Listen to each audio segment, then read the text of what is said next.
Hello, I'm Paul Beckwith.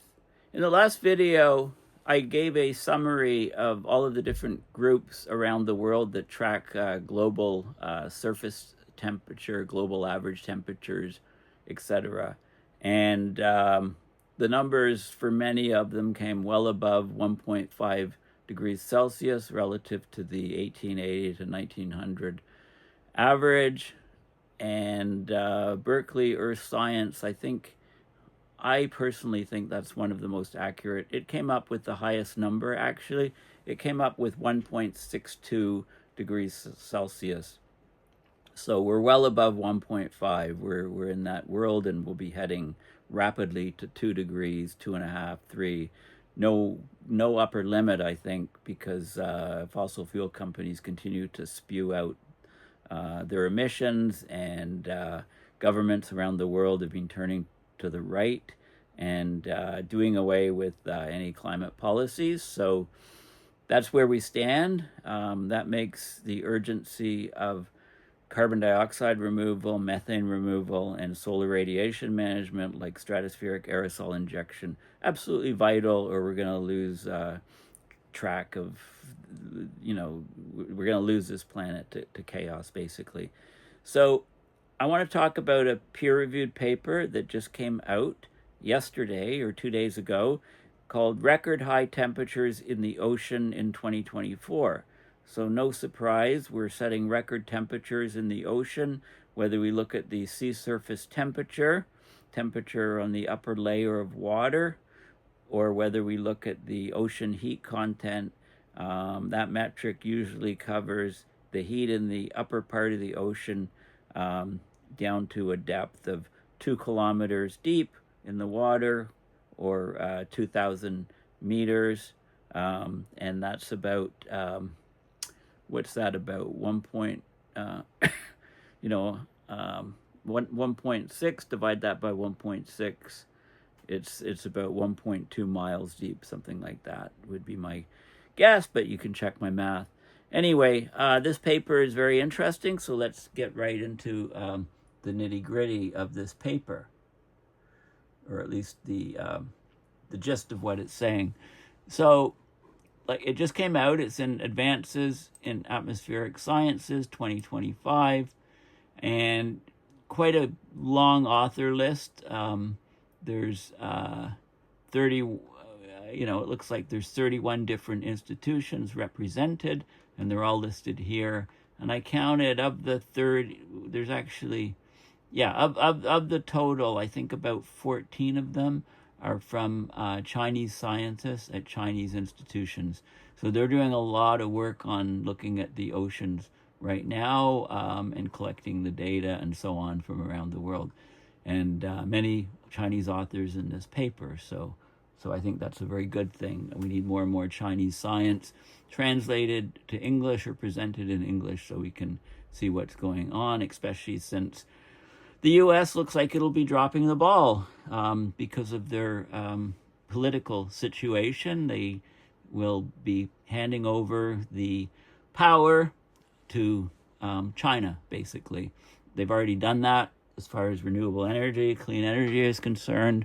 They're doing it as far as STEM science is concerned. The number of STEM papers from China outnumbers those in the U.S. by, I think, a factor of 3 to 1. You can look at just about any field, and you can see that's going. That's just the facts of the matter. As the CO2 level continues to rise, it seems that the human ability to have cognition and reason seems to be going out the window, and this seems to be happening more in some countries than in others. Okay, so let's have a look at this paper. Okay, so basically the heating in the oceans continued in 2024 due to increased greenhouse gas concentrations in the atmosphere, despite the transition from El Niño to neutral conditions about halfway through the year. Both the global sea surface temperature, SST, and the upper 2 kilometers, 2,000 meters ocean heat content reached unprecedented highs in the historical record in 2024. In fact, 2024 had ocean heat content exceed that of the previous year by 16 Zetta Joules. Now, a Zetta Joule is a huge amount of energy. It's 10 to the 21st joules. It's interesting. It says 1 Zetta Joule is 10 to the 21st joules with a 95% confidence interval. I would argue that no, a Zetta Joule is 10 to the 21st joules with a 100% confidence interval. I think they mean the 95% confidence interval on this error bar here. Okay? It's just the way it's worded. It's kind of funny. There's two other data products. A second one had 18 for this number instead of 16, and the third one had 40. But the error in the third one, the Copernicus Marine data, is much larger. So probably 16 or 18 is more precise. Many different ocean basins experienced record high ocean heat content. So the paper divides it up into the different ocean basins, and it looks at it in some very interesting graphics, which I'll discuss. The global sea surface temperature had a record high values from 2023 into the first half of 2024. It declined slightly in the second half, because the El Niño basically turned where lots of heat comes out of the ocean, meant that the ocean cooled a bit for the second half, or it didn't increase as much as it would have otherwise. So the annual mean was 0.61 degrees Celsius above the 1981 to 2010 baseline for that value. And the record high values of the sea surface temperature and ocean heat content continue to indicate unabated trends of global heating. And they go into some of the details here. This is well worth reading because it's explained in a very, very nice fashion. Basically 2024 marked another in a series of years characterized by record-breaking changes in Earth's climate system, widespread, anomalous, weird weather patterns indicating our continued warming. The global climate continues to change into uncharted territory. In the first 7 months of 2024, we set a new global mean surface temperature, the global GMST, global mean surface temperature, extending a remarkable streak of 13 consecutive record-breaking months. The warming has been observed globally. 63 countries experienced their hottest boreal summer on record. For 2024, a staggering 104 countries recorded the hottest temperatures ever, according to the Berkeley data. And I showed you in the last video, I did a breakdown of temperatures reached in countries around the world. And it's a fantastic graphic. Make sure you go back to my last video and have a look at that, because that breaks out down the temperature rise into different countries. Mentions climate change amplifies natural weather and climate phenomena, intensifying their severity and causing extreme events to be more widespread globally. Then it talks about, of course, the drought, flooding, crop failure, heat waves, wildfires becoming common in many areas of the world in 2024. And it goes on. But let's have a look at the data. I should also mention that the human activities that release greenhouse gases increase their concentration, trap heat, drives global heating. CO2 reached 420 parts per million in 2024, which is a record high in at least 2 million years. It's 140 parts per million higher than the pre-industrial level of 280. So it's a full 50% higher. We've also had changes in water vapor, clouds, atmospheric aerosols that are compounding the excess heating. And then we also have the ENSO causing internal variability, and also the PDO, Pacific Decadal Oscillation, driving additional variations. And if you want to know more about those guys, then I've got the wiki page for El Niño and Pacific Decadal Oscillation. I'll put in the links. There's also, what does a Zetta Joule mean? I mean, you can try to get it into some context. There's some good information here on what actually is a Zetta Joule. It's a huge amount of heat. 90% of the heat accumulated in the climate system stored in the ocean. That increases ocean temperature and ocean heat content.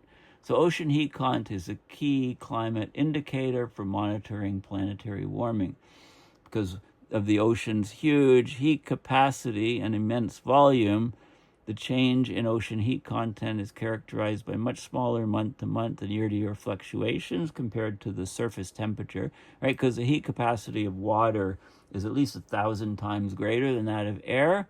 So ocean heat content and global sea surface temperature are very robust metrics for climate change. Okay, and they talked about, why did we jump up? And they talk about, the sulfur in the aerosols, the low-level cloud feedbacks. They talk about those things. They talk about the Paris Agreement signed by 196 parties at the UN Climate Change Conference in 2015, which I attended, and they go into possible reasons for the jump, the year-to-year spike. They say it's still debated, but possible reasons include ENSO, less negative aerosol forcing, which is lack of sulfur, record low planetary albedo, right? Albedo and greenhouse gas. So the lower the albedo, the more sunlight is absorbed, and that would happen from fewer clouds, fewer sulfur from shipping, as per the cuts of the International Maritime Organization. Greenhouse gas force changes in the atmosphere and ocean circulation also. Okay, so they talk about in detail about the better data processing, and I'm not going to put you to sleep talking about that. Let's just show you the figures. So this is ocean heat content anomaly in zettajoule. A zettajoule, ZJ, is 10 to the 21st joules.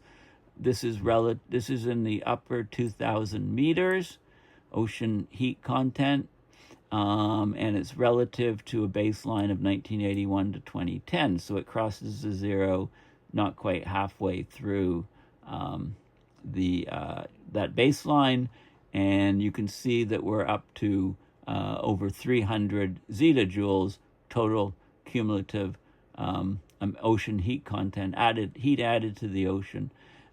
This is another data. This is from one data set, and this is from another data set, and this shows it even higher, maybe going to 330 or something zettajoules. And this is the third one, shorter data set, higher error bars, showing it only going up to about nearly 200 or so, but with larger error bars. Okay, so there is a bit of a difference. This is a good figure. This is global ocean heat content anomaly in zettajoules relative to that baseline. So it's about the 300, but it shows you what it is through the years, through the month and through the years. So this is January, June, etc., December, and it shows you 2024, how we set all records almost the whole year, 2023 slightly below, and then all the other years in an envelope going downward. So we're really warming this planet like crazy. This is a ranked order of the 5 hottest years of the world's oceans since 1955, since we've had good data. The OHC, ocean heat content, is for the upper 2 kilometers, and it's in zettajoules. You can see there's different data sets, but the net rise from 2020 to 2024 is about 66 zettajoules.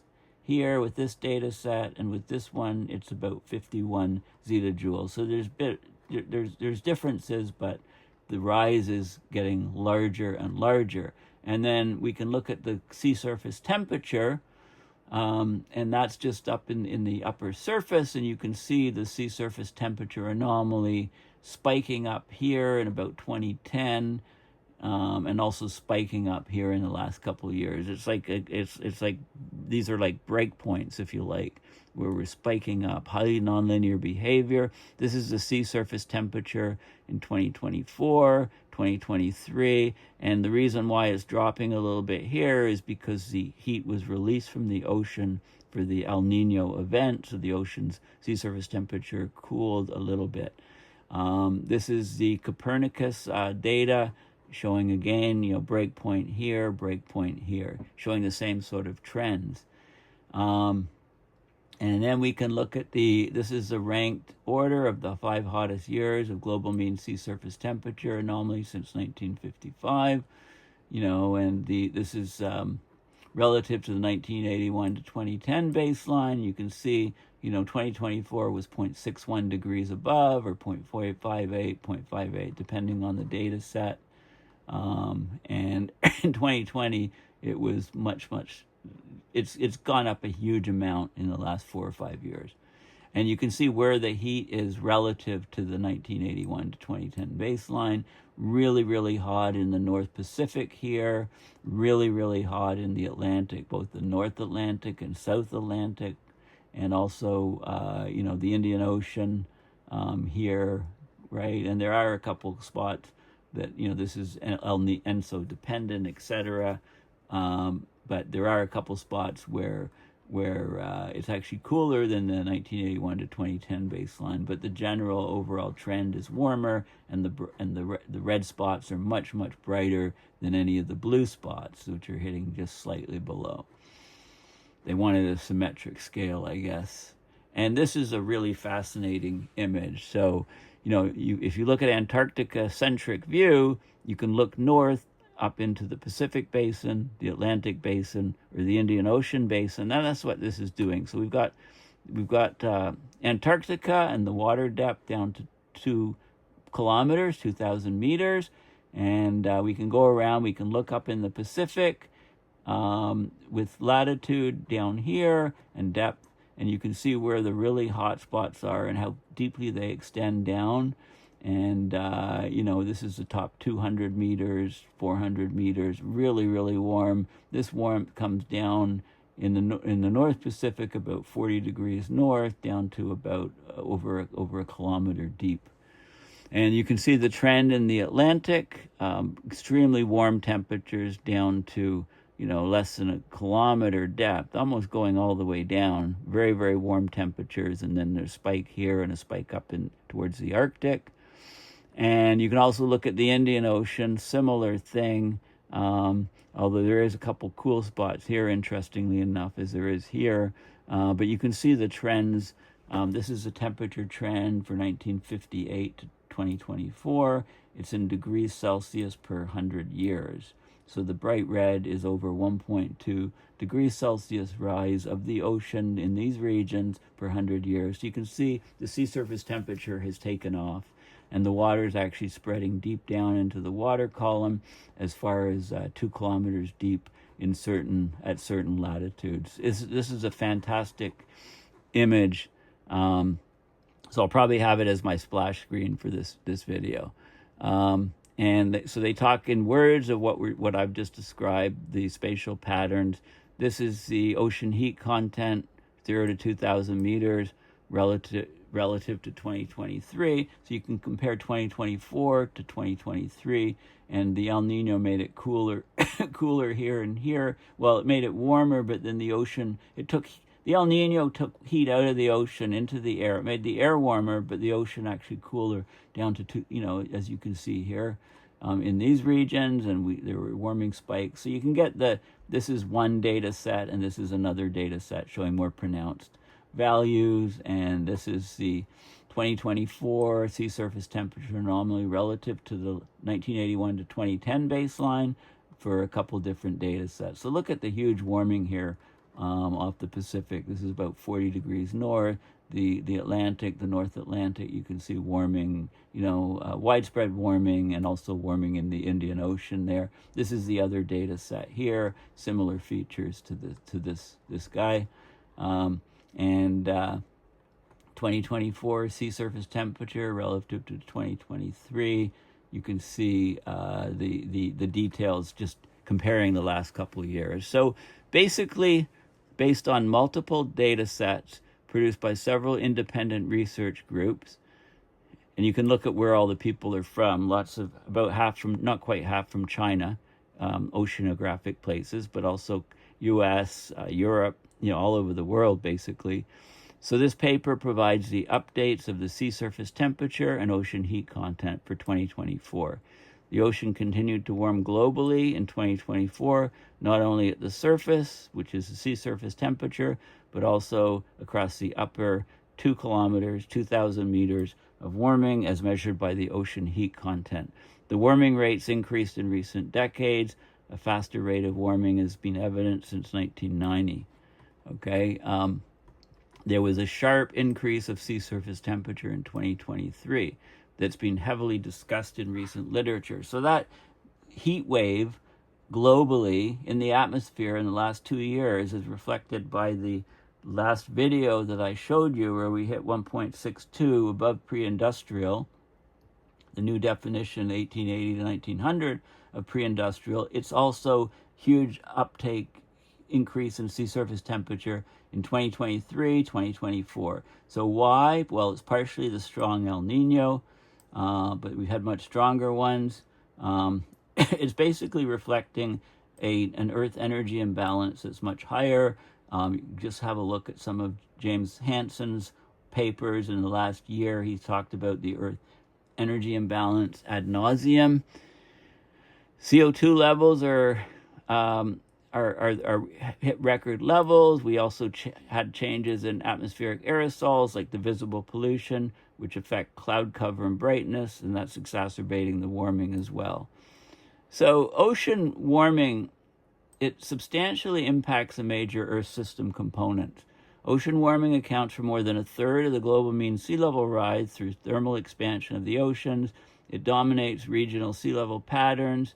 The 16 Zetta Joule increase, it's a huge increase. That alone would cause a millimeter rise of sea level rise, with a total of 54 millimeters since 1960. And of course, that increases the risk to coastal infrastructure and habitat. So there's a figure here. Now, it's too large to fit on one. You have to kind of tilt your head to look at it. But there's different regions, so it looks at the warming in different regions. So I'll just so read it up. This is warming in the in A, which is here, the Northwest Pacific. This is warming in B, in the Indian Ocean here. Very, very steep warming since 2000. This is warming in C, the tropical Atlantic, in this region here. Very, very steady warming since 1960. Then we get warming here. This is in the Mediterranean Sea. Okay, right up here, Mediterranean Sea. Significant warming since 1990. Then we get the North Atlantic here, is E, this whole region, E, this box. And then we have the North Pacific is F. And so you can see the warming, the monthly warming, the zigzags, and the smooth warming for each of these different ocean basins. Very important data. And so that's basically the gist of this paper. I mean, the key thing, the key image, I think, is this one here, showing you, this just shows you things very nicely, and you can see how the warming occurs in the individual basins by looking at this guy.